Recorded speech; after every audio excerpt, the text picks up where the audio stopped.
The following program is a Town of Colonie television production of the William K. Sanford Town Library. It goes all my life's a circle, sunrise and sundown. The moon rolls through the nighttime till the daybreak comes around. And all my life's a circle, I can't tell you why. Seasons spinning round again, the years keep rolling by. Top of the afternoon or the morning or the evening. This is Story by Story. Celebrating the human spirit. And it's the month of March in the year 2016, and we're coming on to St. Patrick's Day, which is a storyteller's just delightful time of year, don't you know? Indeed it is. I think I'll flash my tie just so you know that I got it on. There you go. Oh, and you know, we're coming to you from the beautiful Colonie Sanford Library. Here, right at the end of Wolf Road. And we've got a wonderful background, which is a new addition for us. And it's so nice to have you know where we are when we do the show. Mm-hmm. Don't you think? Yes, and our Story Circle Guild meetings happen here on the odd months of the year. And God forbid it should be on an even month for storytelling. On the third Tuesdays of the month. And so this is really home for storytellers in the Capital District here at the Colonie Library. And we hope you'll visit both the library and one of the storytelling meetings we have here, and storytelling programs that are going on all around the community this particular time of year, but sponsored by Story Circle of the Capital District, which is our guild. We've had a big month in February of storytelling, haven't we? Oh, they're all pretty much big months. All big months. Yes. What was the best event you either participated in or saw, Katie? Well, I got to tell some of my stories from my fourth CD, Fighting for Our Rights, American Women Mid-20th Century. So those were stories about women fighting for civil rights in the civil rights movement or women in the women's rights movement. And I told that at my home library, the Clifton Park Half Moon Public Library. So one of the things that I just heard you say, and I'm reminded that you're really kind of an advocate for many things, but the use of story to really take on issues of social justice is not a new idea necessarily, but it's one that some of us are applying a lot more than others, and congratulations to you for that. I just trip over these stories, often sent to me by Facebook friends. I know some people think Facebook is a horrible waste of time, but I have gotten many story leads from there, and then I dig in and I do more research and get the people's own words. Well, you know, you get them from Facebook, and I get them from Ralph's Tavern down on Central Avenue in Colonie. We all have our own little way of getting faced. I suppose that's another way of looking at it. I'm sorry. That's Yes. Although collecting stories of home is kind of one of the things that I think is an important element for all of you out there to think about in terms of trying to find a way to archive your own stories. Because you are part of history, no matter what your age is. And if you explain what, you know, of our age, you could tell me where you were when you heard that President Kennedy was shot. Right. And what that next 5 days was like. And I saw Oswald shot on live TV. Wow. When he, yeah. Well, those, and actually I had a little deja vu experience at Shawnee Evenings, which is a program we promote down at the Irish American Heritage Museum on the second Friday of each month, and we'll come back to that a little bit later. But Marni Gillard was telling there with Lawson, this group of traditional Irish musicians, and her first set was some of her Kate O'Malley, her Graduelle stories of the Irish Pirate Queen. And, you know, we did that as a one-person show with her a couple of years back. And I hadn't heard the music, and I hadn't heard Marni tell those stories. And I was just delighted. It was one of those, and it was a cold, cold night, and it was a warm, warm evening in that storytelling circle. So that was really kind of neat for me. And you know, collecting stories, the art of harvesting stories, is just that. It's an art, and it takes dedication and organization and a lot of hard work. And we have 3 guests for you to visit with today, and we're going to talk with the first 2 right now. We're going to talk with Sam. I've got to take my glasses off so I can read her name right because I almost messed it up. Samantha Hall-Saladino is the Director of Education at the Shaker Heritage Museum, just down the road from where we're sitting. And Erika Sanger is the Director of Education at the Albany Institute of History and Art. And welcome, guys. It's just nice to have you here because you've created one of the best nets for collecting or harvesting stories we've seen in the Capital District. Congratulations on your well-spent summer, and we're pleased to have you here to talk about your program of What's Your Story? It was the...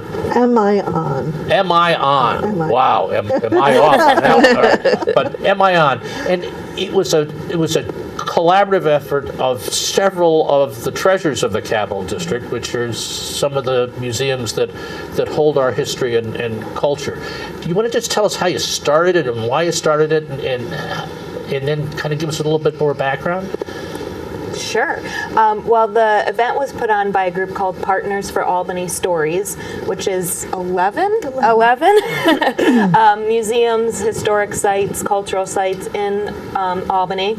And one of the things that we were really sort of weak on was stories, the history of the 20th century, the modern history. So the group got together and came up with this idea of why don't we ask the people who lived it, what better people to fill in that gap and tell those stories. And was it went on for more than like a week, right? You did this over a period of time? It took place over about 2.5 months, and funding was provided by Assemblywoman Patricia Fahey to help us produce and promote the events. And it took place at 8 different sites across the Capital Region.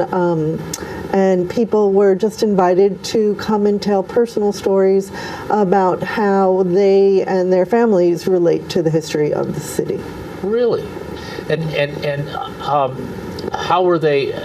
Was there a way of kind of archiving these? Did you take notes, or what happened? We recorded them on film. Each site was responsible for doing that, and they are currently housed at the Albany Public Library. I believe they're open for anybody to watch. Through the Prine History Room. And we also, with a fabulous intern, were able to transcribe them. So there is a transcription and the video, which needs to be watched at the library. So you can't take the video out, but you can watch it at the library. Yeah. So that you can go in there and ask, and you can find the list of folks that told stories and what their topic was. And wow. And you chose not to put them on YouTube? Yes. Yes. That was a discussion that we had. I think not everyone is comfortable with the idea of their image and their stories being so widely available. And it was a conscious effort as we move forward with the program to not so much, I wouldn't say restrict access, but make people comfortable being able to share their stories. And that was our ultimate goal. And we had Marni Gillard come and help us at all 8 sites as a storytelling coach to also help people feel comfortable telling their stories. So you actually coached folks in how to provide the medium. And who is this Marni Gillard person? She's been our guest here several times. She's a very good friend. You were just talking about her at the Albany American. That was another poor joke along with the Ralph's Tavern one, because Marni's going to be with us in just a moment to talk a little bit about coaching and kind of her observations of this program. I was wondering if you met your goal, that you've illuminated parts of the 20th century history of Albany that hadn't been documented before. I think think so. Oh, absolutely, absolutely. Any particular stories come to mind, or? There were stories about when there were still farms out on Central Avenue. There were stories about when the education building was still the New York State Museum. There were lots of stories about building the plaza and the people who lived in the neighborhood where the Empire State Plaza now stands. There were stories about growing up in different neighborhoods. So, yeah. There was a story about being paid $5 to vote Democrat. Oh, and $5 was probably worth a goodly yeah. sum. One of our volunteers had moved here and told the story of how a waitress, where she worked at a restaurant as a waitress, and some of the other staff people were telling her how she could make $5. So political corruption. I see. You see, now, Alan McClintock, who was a member of Story Circle, he grew up in Albany and would go shopping with his mother to the butcher's, and she would get a chicken for chicken soup, but she would get extra chicken feet because those were her favorite. Yum. Yeah. Well, it's You can't get that at Price Chopper or Hannaford, I don't think. Maybe special request. now you've got this treasure of the collection in the library, and do you think you'd kind of repeat it ever, or do it again just to see what else you might harvest, or maybe even focus on the last 40 years or something like that? It seems like such a great method to kind of both gather the stories and to build community, because the one session that I was at the Myers residence, the Underground Railroad Museum, and there was a group of 12, 15 people there, and it was good community, and it was a good story about that place and what had happened there, plus the stories that people told. So just any plans like that in the future? Yes, we had hoped to do another round this year and applied for some funding, which unfortunately we did not receive, but we're looking to find some other routes to fund those. And we also were hoping to reach out to different community partners and host them at different sites like the Irish American Heritage Museum and community centers like that. Be great. It's just a wonderful thing. You know, I kind of would like to bring in Marni Gillard after Sounds right. describing her with some aspersion. I just didn't mean to do that. But Marni was the coach and kind of the storytelling expert. So we're going to take just a quick break, and we're going to bring in Marni, and you'll take care of Marni. I will. Come, Marni. Glad to be here, Kate. First, let's talk about your role as the project story coach. Well, it was a thrill, actually, to be asked to coach, and I didn't know what it would exactly involve until I began the very first night. And what I met were people who came and were sitting there saying, oh, maybe I'll tell, but maybe I won't. Because am I on meant they were on the microphone, they were on the camera, and that can be a little bit intimidating. But I came early enough that often before we even began the evening, it was really just a matter of showing my interest. You know, it's really, oh, I'd love to hear about it.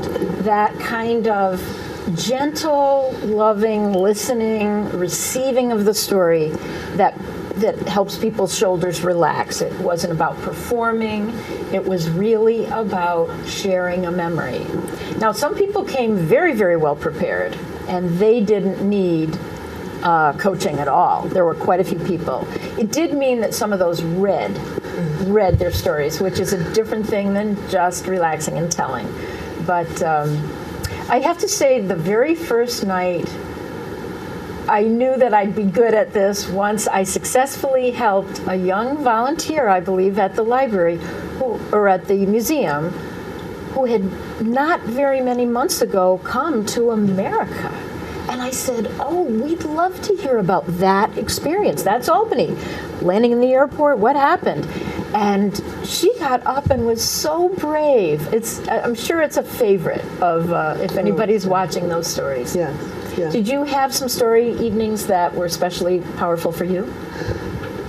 I think think the story evenings, or people who are new Americans, were very moving, and stories that had to do with life in neighborhoods that were vastly different than they are today. You know, stories that gave a sense of how the fabric of the city has changed, how the neighborhoods have shifted over time.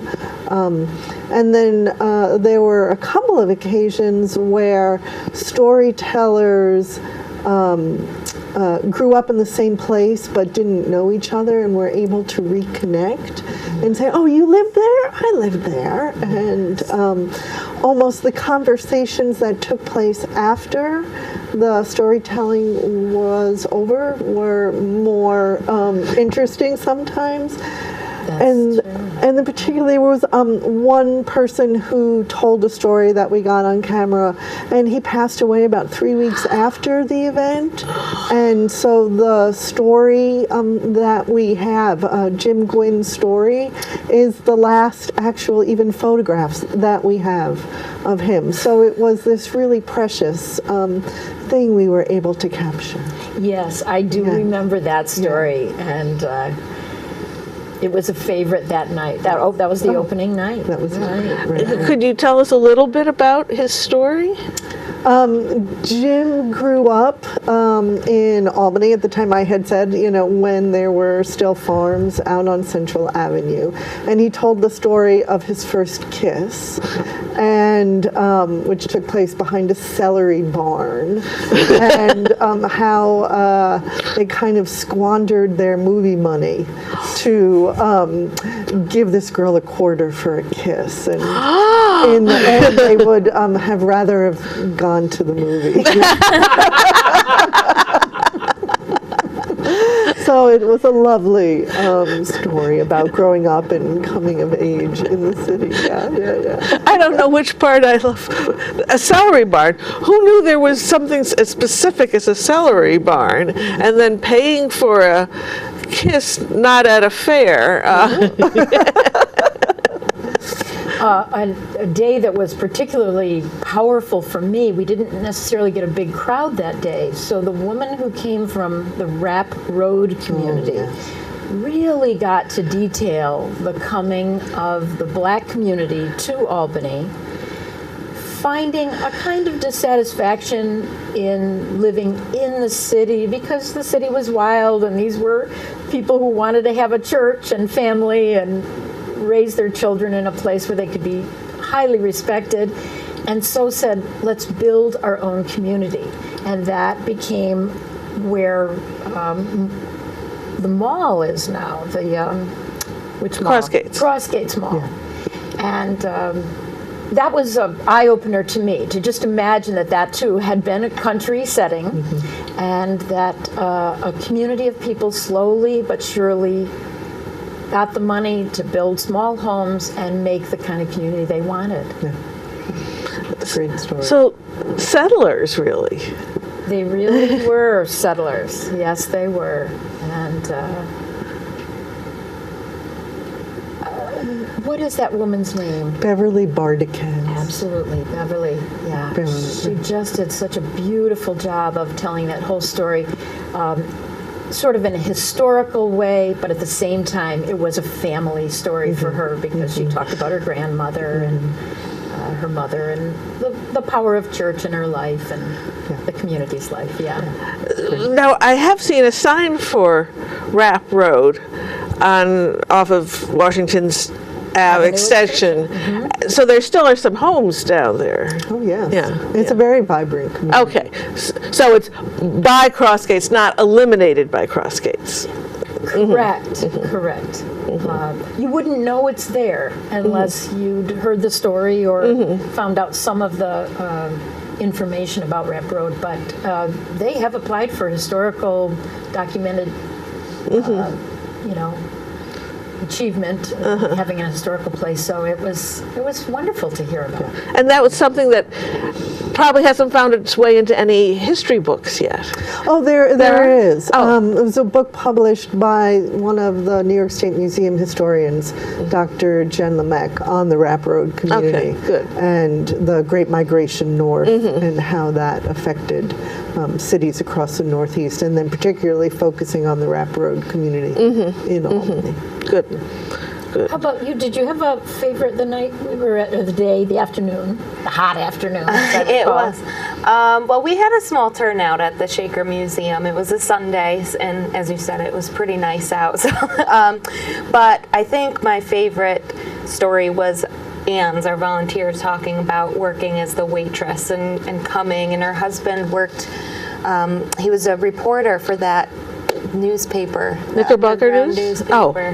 What was it? Oh, not Metroland. Aggressive. No, yes. I heard another story about that too, and early on. And Anne's a great storyteller. I could listen to her talk forever, and she has an interesting background as well. She was born in England to a Dutch mother and an English father, and then came to America. So she has some really interesting stories to tell. I really liked listening to her talk about that. Well, we've talked about stories and heard little synopsises of stories. But Marni, would you tell us a story? Now, you didn't grow up in Albany, so you're going to tell a story of where you did grow up. I am. But it does relate to the harvesting of stories and how personal stories illustrate or illuminate a period of time and place. When I think back on growing up in Fulton, New York, central New York, small city, on the Oswego River, a city that's divided in half by that river. So there's the east side and the west side always in competition with each other about a lot of different things. My story of the town is really intertwined with my family story. One photo that I looked at as I was thinking about how to start off with an image was the backyard of my grandparents' house, which did eventually become the house I grew up in, too. I was just a toddler sitting on the table that was slid underneath my grandmother's wheelchair. And my two little brothers are standing also right on her sides in the costumes of two of the seven dwarfs, because the neighborhood had put on a little play. Another young woman in the picture is our neighbor, who was about a 20, maybe 25-year-old. She too is in a wheelchair with cerebral palsy, I believe. And she was our neighbor. So we grew up with a grandma who, while she was sitting always in a wheelchair, she had terrible rheumatoid arthritis and was lifted out of bed, at first by the men who could pick her up, and later by a lift. That was an exciting purchase we made to help get Grandma, lifted up and put her into bed every night and back into her wheelchair in the morning. She was the queen of our house. Now, to back up, my grandparents, my Gillard grandparents, my dad's parents, were married in 1915, to give you a little historical time setting. And my grandfather was a proud Irish American living in the part of Fulton, New York, the First Ward, that was pretty Irish. You could kind of divide Fulton between the Irish, and then the Italian immigrants came, and then the Polish immigrants came. And of course there were other kinds of people as well, but there were really sections of the town. And Grandpa became the alderman for the First Ward, and he had a fine business, a small commercial property that contained both a convenience type grocery store and dry cleaners. Now that was before I was on the planet, but they raised 5 kids together. My grandmother was a school teacher before she became a mom and had her own little small one-room schoolhouse and became the principal perhaps of more than one of those. I never really got all the details on that. Never heard about my grandmother being a teacher until long after I was an adult and I was a teacher myself. She was just my grandma. And because she sat in that wheelchair, but it was her house, she ruled the roost. She was a queen on her throne. And it was only the year I was born, 1951, that my dad, with his two rambunctious little dwarf boys and his newborn daughter, moved in with that elderly couple. My grandfather, by that time, had lost his business to a fire from the dry cleaners. And my grandmother's therapy, all different kinds of things that they tried, doctors, hospitals, sanatoriums, to cure her rheumatoid arthritis, had really just, in essence, frozen her body in one immovable position. So they needed lots and lots of help. And our family was the one that stepped up, of my dad's 4 other siblings. So all great people, but had moved out of town, as many people do, after they've grown up. Dad got a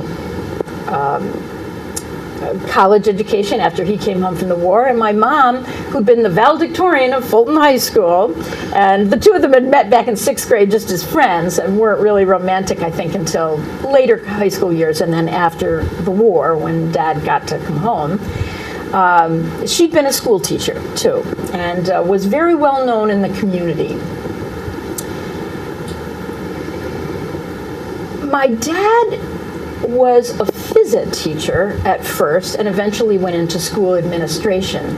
But the boy who grew up in Fulton, New York, and only got to swim in ponds and dive off wooden diving boards with burlap covering up the edges, the rough edges, became a man who was determined to see that Fulton built a beautiful community pool.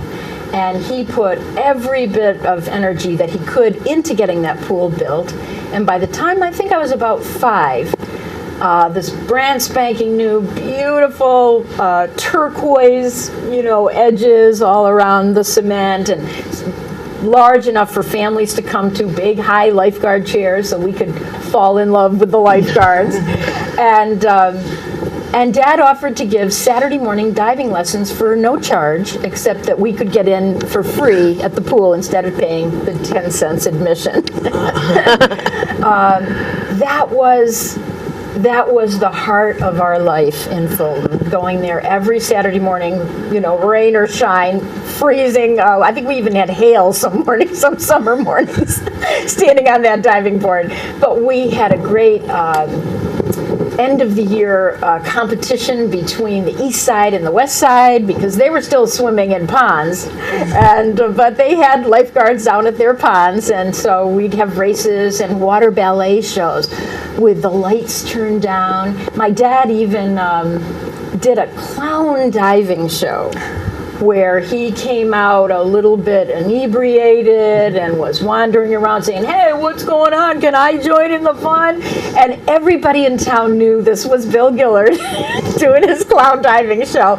But he'd climb up on the board, and the high board, the 3-meter board, looked like he was going to wander right off the edge and fall. But he was such a guy on the board and so comfortable. He was such a great diver himself. He could do a handstand and say, "Wow, this is just like on the grass. Whoa!" And then he'd, of course, go off into the water. And he and a buddy had a show every year where Dad would go under the water, and he'd have a bucket there so he could breathe into the bucket, and it looked like he had drowned. And, various people, lifeguards, would cheer, "Hey, we better get that guy out. Come on, let's throw him a thing." So it was a big show that we put on. There was a lot of drama, in the best sense of drama, in our family. I guess I'll stop there in saying that the town and my family, the joy of the school system, the sports events, the golf courses where you could go sliding with your toboggan, and just the people in our town, a town that they say had survived the Depression because of that river and because of industry that had worked well. Woolen mills were the place where many of the Irish came to work because they knew wool. It's a story of my town. It's a very different town today economically, but for me it was a story of family and just the pure joy of growing up in a place where everybody knew your name. Wonderful, Marni, wonderful. You certainly took us to a place and a time. Good. Was this typical of the kind of stories you got in Albany? Oh, yeah. We didn't have as much time. We kind of limited, in order to get enough people to the microphone. Sometimes people didn't have as much time. And we didn't have to give anyone the hook, really. No. People were pretty good with telling their stories.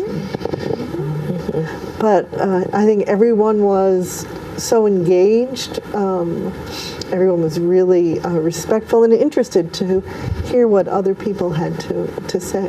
What was very moving to me were the couple of different stories that we heard about that neighborhood that disappeared, as the movie that we've seen on the public television calls it. Yeah. One woman really remembered in detail church processions and outdoor fairs that had taken place.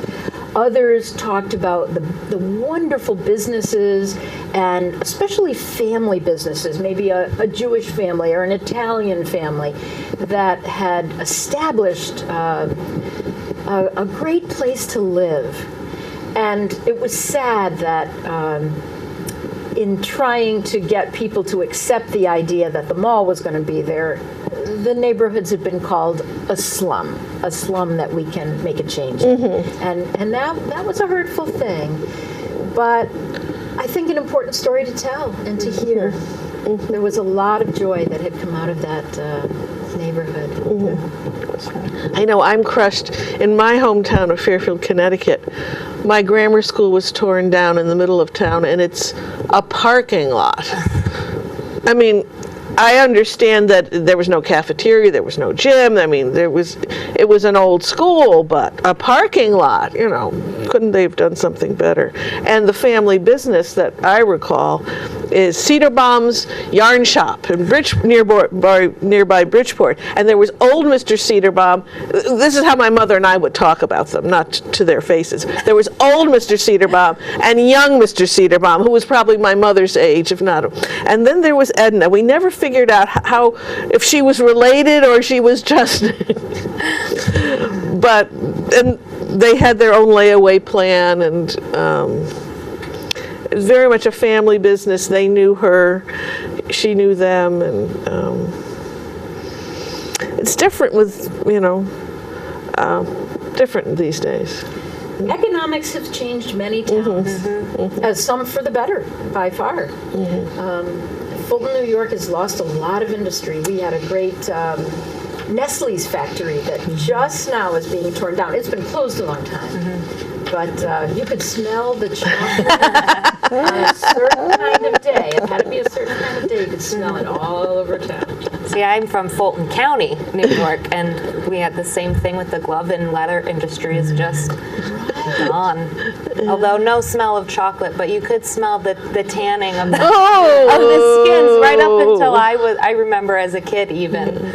So you knew when you got to Johnstown because the mills were running. Yeah. I remember being at a state park in Massachusetts after I was married, and all of a sudden there was this beer smell. I mean, it was like, did 12 kegs burst or what? And it turns out there was a Carling Black Label beer factory, and the wind had shifted, and here we were. Anyway, let's take a little break now as we're recovering from the beer fumes and the tanning fumes and remembering the chocolate fumes. For coming attractions. Now, Joe has started a series in the Stockade section of Schenectady called First Tuesday Tales and Stuff, an open mic for storytelling, music, and spoken word. And in March, it's on March 1st at 7 to 9 p.m. And do we have a... I think it's going to be Claire Nolan, and I'm sorry I didn't get that to you. Okay, and Claire Nolan will probably be the featured teller. Then the next thing on our schedule is the open mic up in Saratoga on the second Wednesday of the month, which is March 9th. It alternates between Cafe Lena and Woodlawn Commons, which is a senior residence. So there we have sort of a captive audience. They have to come to our telling, but it's easy for them to come. And until Cafe Lena gets their elevator, hopefully in the next year or two, it's impossible for most of them to get to Cafe Lena. But on March 9th, our good friend Margaret French will be the featured teller there. And there's a modest admission, and part of that goes to the featured teller. Then on Friday, March 11th, is the Shawnee Evening that Joe referred to earlier, on the second Friday of the month at the Irish American Heritage Museum. Both Marni and I have told stories there. And do we have a feature teller for that? It's yours truly and Christy Keegan. Joe Doolittle and Christy Keegan. Excellent. And that's on Broadway, just south of State Street, in a storefront. A lovely intimate space. Look for the Irish flag. Green, white, and orange stripes. Then on Sunday, March 13th, Marni and I will be telling at our storytelling dinner series at the Glenn Sanders Mansion. We're in our 17th season there, and this will be, I think I've got the number right, the 119th Story Sunday. And our topic is Irish stories, and we'll have stories of heroes, hungers, inventors, and saints. And these are all stories we did not share at the Irish American Heritage Museum on our previous appearances there this year. That's right. Because there are lots of Irish stories. And there it's one fee, and you get your 3-course meal, coffee or tea, tax and tip, and entertainment. So when we give you the number, it's not another 25% for all those extras. And if you care for some extra refreshments with your meal, there's a cash bar in the corner, and Gesundheit, and a very friendly bartender, Rick. Then our Story Circle meeting, which will be here at the Colonie Town Library on Tuesday, March 15th, 6:30 to 8:30. Listeners are more than welcome, and anyone who wants to share a story can, but we do ask that you tell the story, not read the story. If you must have an outline that you can look down at and then look up at and continue on, we can stretch it that far. But we don't want to see your face down here. Because storytelling is an intimate art form, and it's where the teller and the listener can look into each other's eyes. It's not like a play. I love plays. I have subscriptions to Capitol Rep and to the Broadway series at Proctor's. But with a play, everybody on stage is pretending they're somebody else, and the audience is kind of pretending they're not there. And with storytelling, we are pretending, but we're not. We're sharing a story, and that's truly what it is.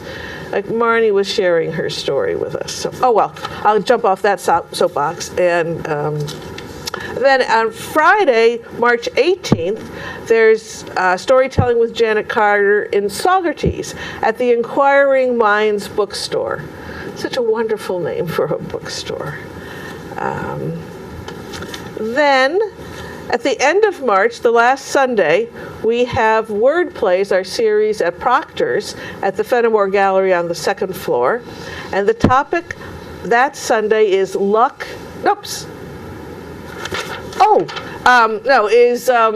irresistible. I put the wrong flyer in my notes here and going, oh no, that's in April. February 28th. Oh, no. I just totally messed up all this. And we don't edit this, so what you need to know now, sometimes I get confused because it's really in February, but we're talking about March, and our April 10th is in terms of March, is the next word plays. But we haven't had the February word plays yet. Anyways, so the last word plays of our season at Proctor's is on April 10th, Sunday at 2, and it's Luck Strikes with 5 wonderful tellers. And we're not saying, and we didn't say whether it had to be good luck or bad luck. We know that both kinds can strike you. Then if you want to tell people what storytelling is about, or you just can't find anything to watch on TV that's decent, go to our YouTube channel. Go to storycircle@proctors.org and click on YouTube. There are over 150 stories that you can listen to. Many filmed right here where we are. So, that's the coming attractions. Did you two want to share any coming attractions at your institutes in the March or subsequent months? So 2016 is the 225th anniversary of the Albany Institute. We turned 225 this year. The second oldest museum in the country, the oldest museum in New York State. And we're having a birthday party for members of the museum on March 11th, on the evening of March 11th. So if you're not a member of the Albany Institute, this is the time to join, to come to our big birthday party. The other thing that I think you might be interested in is on March 6th, Sunday afternoon, March 6th, Bill Kennedy is going to come to the Institute and give a slideshow of his collection of old photographs of Albany buildings and talk about how the architecture of the city influenced his characters. And he's going to inhabit those buildings with stories of his characters and how they inspired parts of his writing. So that's going to be a fabulous program. And that is co-sponsored by the New York State Writers Institute. That's way cool. Way cool. Yeah, we're excited. March 6th. March 6th. And you see all the details in the slide that is yet to be created. Right. And Joe has a... So we have 2 exhibitions. Up until April 3rd is an exhibition called 50 Objects that tell the history of the Capital Region through the collections of our museums and historical societies and organizations. And they're fabulous things. Joe loved Emma Willard's desk. There are early experimental apparatus. There's Bill Kennedy's typewriter, talking about Bill Kennedy. We have a statue of Nipper, the dog. We have things from the State Museum, like the Van Rensselaer cannon. So really spanning the entire history of the city from the time of European and Native American contact all the way through to current day. Cool. Stories, yeah. So Sam, what about it, Shaker? Yes. March is actually pretty quiet for us this year. We do have the exhibit still going on at the State Museum.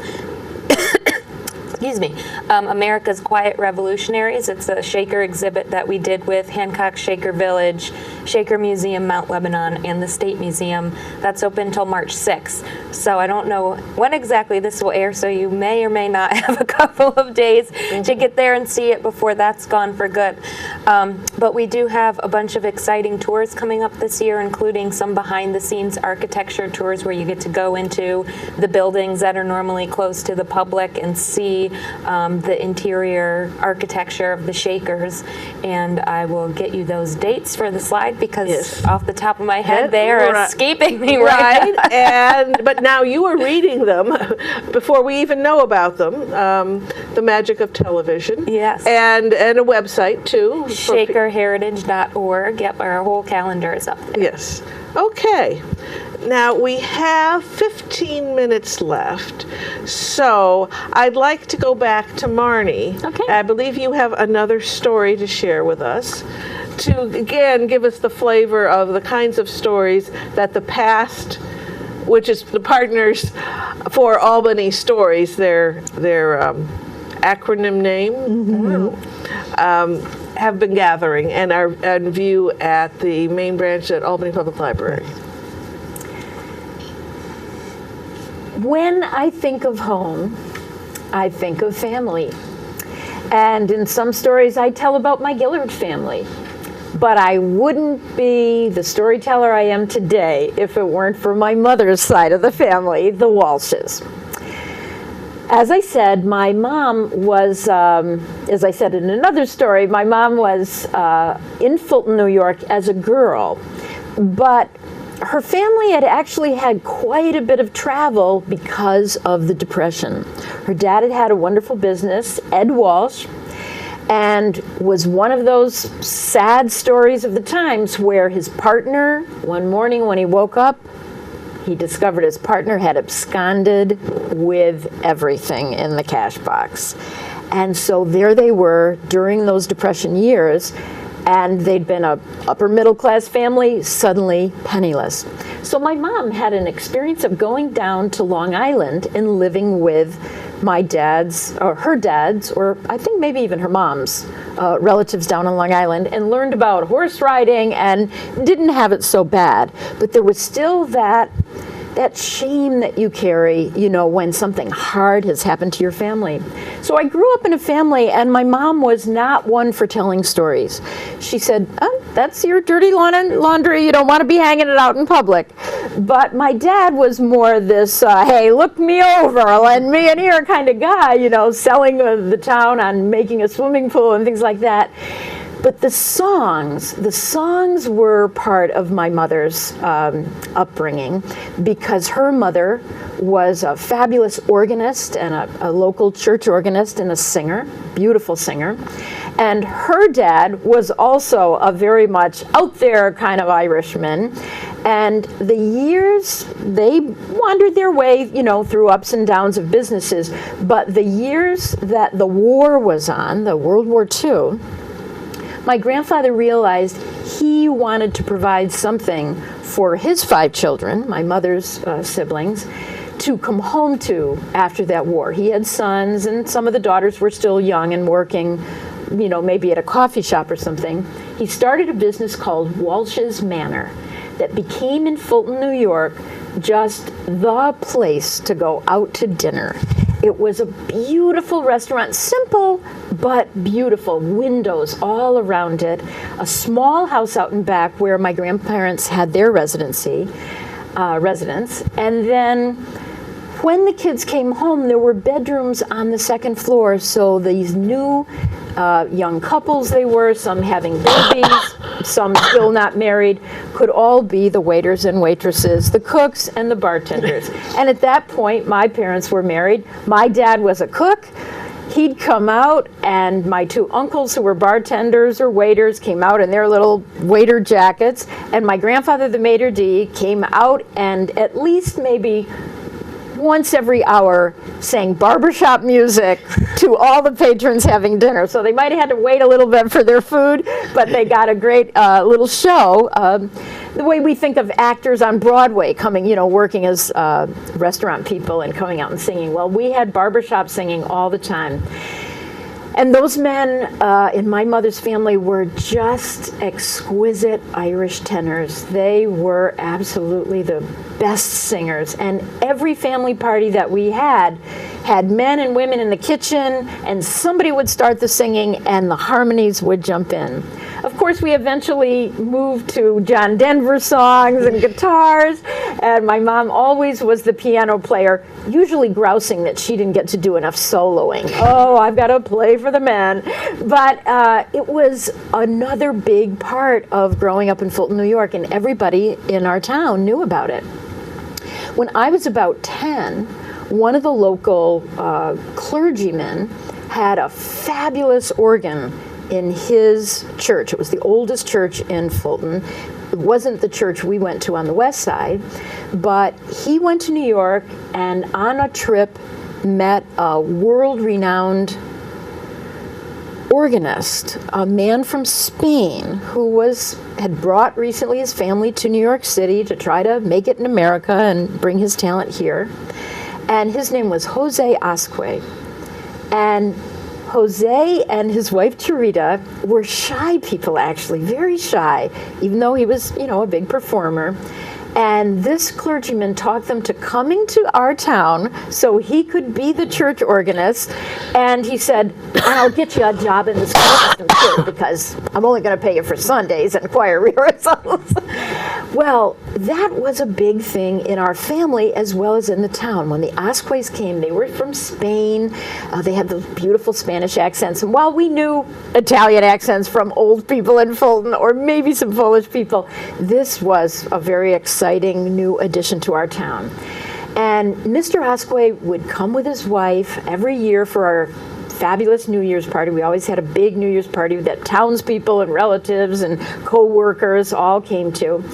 And Mrs. Asque sang opera-like singing, and we didn't have that in our house. Maybe my mother had a love for it because she was the one always saying, Charita, come, you must tell. And Charita's always saying, no, your family will do the singing. No, come on, everyone, hush. I remember this moment at every single party. And when she sang, there wasn't a sound in the house, and it was like we were meeting a new world. Now, when I went to high school, Mr. Asque was my choral teacher, and chorus happened to be a homeroom that you could be in. So I had him for 4 straight years as my homeroom teacher, and sang in a 4-part harmony chorus with friends, and we'd nudge each other and have a good time of like, you don't quite have the note right. I think I sang second soprano, so I got to practice my harmony singing. And he just became a great person in my life. My dad passed suddenly in a car accident the year I was in 8th grade. So those 4 years of high school, just having that man who loved our family and loved me was a big important thing. I was a shy girl in my own ways, performing and doing things like that, but I think that death that was locked inside me was not an easy thing, and to just have that guy there every single morning welcoming me in, as he did all the kids, was a powerful part of the legacy of my family and the legacy of Fulton. I know we were singers, but it was that singing and my grandfather Walsh standing at the piano all the time saying to the singers, tell the story, meaning really feel the words you're singing. That's probably what turned me into a storyteller. Well, thank you, Marni. I was listening over there, and we have a little bit of table hopping going on here today, but it's a wow to just hear your stories, because as you kind of piece them together, listening, you kind of say, oh, that's why Marni does it that way. So you get, even though you've known somebody for a long time, when you listen to the stories, you get a lot better acquainted. And it's like that with stories of community, because what you folks have done is created this wonderful archive that's really irreplaceable. It really is. And when you were talking about the Rap Road program, and I was at the exhibit that you talked about, the 50, one of the 50 items is Rap Road in terms of a place. And I was so pleased to see it because it's one of the byways. You drive by Rap Road on Washington Avenue Extension. You don't pick up on it. And it's such a really great story of that diaspora of folks from the South. So good for you guys. And we've had a wonderful time together here. Any other plans for the summer about storytelling? If you don't get the grants, are you going to offer any storytelling programs? We'd love to help you with that if you are, and or even I think it may be trying to put an anthology together of those stories since you've got them on paper. We've seen a couple of anthologies that we've worked on, and they're very memorable, and it would be something that somebody could take home from the library, maybe. So tell us a little bit more about maybe plans or other things that your collaborative's thinking about? Because I think the collaborative of the, is it 8 or 9 museums, 11? 11. 11 museums. I mean, that's a wonderful building block for a lot of potential things. So could you give us just a couple of minutes on anything like that? I don't know. Have we ever talked about doing an anthology type? What we're working on now is to be able to publish our interpretive plan about how the 11 organizations are going to tell the history of the city of Albany.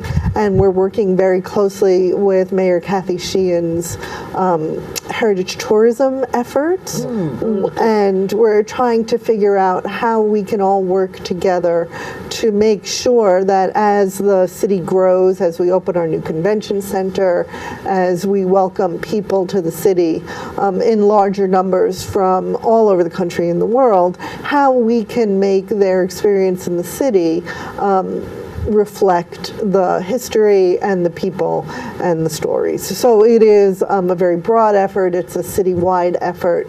And we think that as we bring more attention to the organizations and the importance of our history and our people in our city's heritage, that will naturally grow larger and larger. Yeah. So the metaphor of having a big net to kind of bring all this stuff in is actually pretty apt for what you guys are about. Oh, yes, absolutely. You know, people are notorious for living in an area and not necessarily going to the historical places. Yes. It was such a wonderful experience for me to have a chance to travel to all those different places and see them, even the ones that are an old home that no one lives in anymore. It's not exactly a home, it's really just the bones of the structure, but it was fascinating to be there. Yeah. And I think, you know, the city is full of treasures. It is. That people should, you know, that phrase staycation, you know, that, you know, take an afternoon and go to the Schuyler Mansion and go to the Tenbrook Mansion and go out to the Shaker Heritage Site and go in the Meeting House and experience what is in your own backyard is just as important as traveling to see what the rest of our state and our nation has to offer. Hearing the story of someone fighting for the windows in Howe Library, that was a story I loved hearing. You know, adamant person, this is a beautiful historical thing. We are not replacing these windows, even though it's going to cost a lot to make them the best windows they can be. But they're gorgeous, and that's so much a part of that building. Yeah. Dear viewers, what you've been part of is a pretty active discussion about the place that we call home, Albany, New York. And it's been vibrant, and it's been informative, and the best thing about it is it's still here. These places, the Shaker Heritage Museum, the Albany Institute of History and Art, our hometown is here, and the stories that we tell and remember still echo off the sidewalks and the streets and the buildings, and they're treasures. And so if you want a taste of this, you can go to the downtown branch of the Albany Public Library and get some of those stories on tape and read those narratives that have been transcribed. You can come to one of our storytelling programs and hear a story, or come to an open mic and tell a story. And it's been a great, great hour spent with you guys. Thanks for being here with us, and thanks for telling your stories. And for Marni Gillard being the best Marni Gillard I know. And with that, we're going to leave you for this month, and we'll be back next month with more Stories by Story. Adieu. It goes all my life's a circle, sunrise and sundown. The moon rolls through the nighttime till the daybreak comes around. And all my life's a circle, but I can't tell you why. Seasons spinning round again,